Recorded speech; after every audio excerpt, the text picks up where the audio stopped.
પાકિસ્તાનથી આવેલો માણસ, અને એ માણસનું જીગર એટલું બધું હતું કે પાકિસ્તાનમાં 2 રેન્જરને મારીને ભારત ભાગીને આવેલો.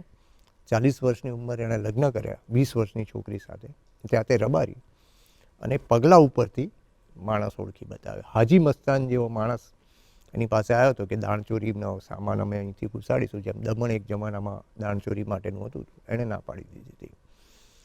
આ રણછોડ પગીને 72ની વોરની અંદર જો રણછોડ પગી ના હોત તો બનાસકાંઠાથી પાકિસ્તાનનું સૈન્ય આપણે ત્યાં ઘૂસી ગયું હોત.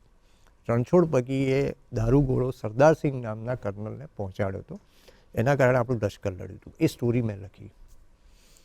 એ સ્ટોરી લખ્યા પછી લોકોએ, વાંચકોએ એટલા બધા પૈસા આપ્યા કે એનું પોતાનું એણે ખેતર ખરીદ્યું. અને મજાની વાત એ છે કે ખેતરનું પહેલું નારિયેળ ફોડવા માટે હું ગયો હતો ત્યાં આગળ.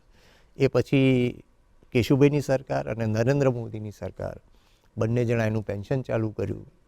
આજે પણ રણછોડ પગીની મને ગર્વ એ વાતનો છે કે રણછોડ પગીનું પૂતળું બનાસકાંઠાની સરહદ ઉપર છે, અને જાણે રણછોડ એમ કહેતો હોય કે તાકાત હોય તો આવો, હું હજી બેઠો છું. એ એક ફિલિંગને એક ટચ હજી રણછોડ સાથેનો રહ્યો છે. અલબત્ત ગુજરી ગયો 103 વર્ષની ઉંમરે.